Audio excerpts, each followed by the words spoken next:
বিকেলে কিংবা সন্ধ্যায় এমন মজাদার কোয়ান্টিটিফুল সিজলিং প্লেটার তাও আবার যদি পাওয়া যায় রিজনেবল প্রাইসে তাহলে কে না খেতে চায়। আজকে আপনাদের এমন একটি রেসিপির সঙ্গে পরিচয় করে দেবো যেখানে আপনারা রিজনেবল প্রাইসে কোয়ান্টিটিফুল মজাদার সিজলিং প্লেটার পাবেন। আপনি যদি কোনো দা ফুডি বাই সিয়াম ফেসবুক পেজে ফলো দিন তাকে অবশ্যই ফলো দিবেন আর ইউটিউব থেকে দেখলে সাবস্ক্রাইব করবেন। সিজলিংটা যখন আমাদের সামনে দিয়েছিলেন তখন সিজলিং থেকে একটা সাউন্ড হচ্ছিল চিজ সাউন্ডটা শুনতে ভালোই লাগতেছিল। সিজলিং এই প্লেটারে পাবেন চিকেন সিজলিং কাবাব, বাটার নান, মিওনিস আর স্পেশাল মিক্স সালাদ।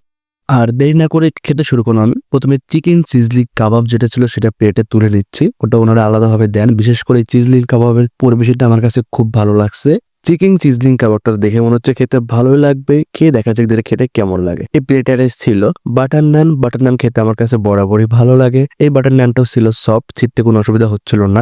বোঝা যাচ্ছে বাটার নানটা ওয়েল কুকে আছে। বাটার নান আর চিকেন সিজলিং কাবাবটা খেলাম, খেতে ভালোই লাগতেছিল। চিকেন সিজলিং কাবাবটা যে ওয়েল কুক বোঝা যাচ্ছিল, ভালোভাবে সিদ্ধ হয়েছে এবং সকল মশলা পর্যাপ্ত পরিমাণে ভিতরে ঢুকেছে। সাথে যে নানটা ছিল বাটার নান, বাটার নান থেকে আমি হালকা বাটারের একটা স্মেল পাচ্ছিলাম আমি। এবার বাটার নান, চিকেন সিজলিং আর সাথে দেওয়া মিওনিসটা খেলাম, খেতে ভালোই লাগতেছিল। মিওনিসটা বরাবরই আমার কাছে খেতে ভালোই লাগে। এই মিওনিসটা খেতে ভালো লাগতেছিল। এই প্লেটারে ছিল আরো special mix salad. Special mix সালাদটা খেলাম, খেতে ভালো লাগছিল। এটা ছিল একটু স্পাইসি। স্পেশাল মিক্স সালাদের ভিতরে ছিল শসা আর গাজর আর স্পাইসিনেসের জন্য মরিচের গুঁড়া দিয়েছিলেন আর সস দিয়ে সব মিক্স করা ছিল। সিজলিং প্লেটারের সাথে আমরা নিয়েছিলাম মোজো। বিভিন্ন প্লেটারের সঙ্গে আপনারা কোক খেতে পছন্দ করেন, এটা খেতে খেতে অনেকের অভ্যাস হয়ে গেছে, কিন্তু আপনারা চেষ্টা করবেন কোক বয়কট করে মোজো কিংবা আমাদের দেশীয় অনেক ড্রিঙ্কস আছে সেগুলো খাওয়ার। ইসরায়েলি সকল পণ্য বয়কট করবেন, দেশীয় পণ্য ব্যবহার করবেন, এতে দেশেরই লাভ হবে। চিকেন সিজলিং কাবাবের পরিমাণে কথা যদি বলে, এটা ছিল একজনের জন্য ভরপুর। জি হ্যাঁ, ভরপুর খেতে পারবেন চিকেন সিজলিং কাবাব। চিকেন সিজলিং কাবাবের ভিতরে সলিড চিকেন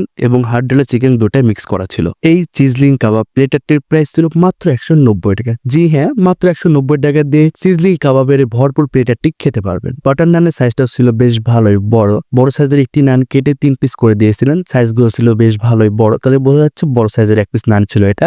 এই সিজলিং কাবাব প্লেটারটি আপনারা পেয়ে যাবেন আলহামদুলিল্লাহ ফুড ভিলেজে। আলহামদুলিল্লাহ ফুড ভিলেজের লোকেশন আপনারা অনেকেই জানেন, তারপরে আমি বলে দিচ্ছি। আলহামদুলিল্লাহ ফুড ভিলেজের লোকেশন হলো নিউ মার্কেটের 2য় গেটের বিপরীত পাশে আহলাদ সুপার মার্কেটের 2য় তলা। সবাইকে অসংখ্য ধন্যবাদ ভিডিওটি দেখার জন্য। আপনি যদি এখনো দা ফুডি বাই সিয়াম ফেসবুক পেজে ফলো দিন, অবশ্যই ফলো দিবেন, আইডিতে দেখলে সাবস্ক্রাইব করবেন আর আপনার মন্তব্য অবশ্যই কমেন্টে জানাবেন, লাইক করতে কিন্তু ভুলবেন না।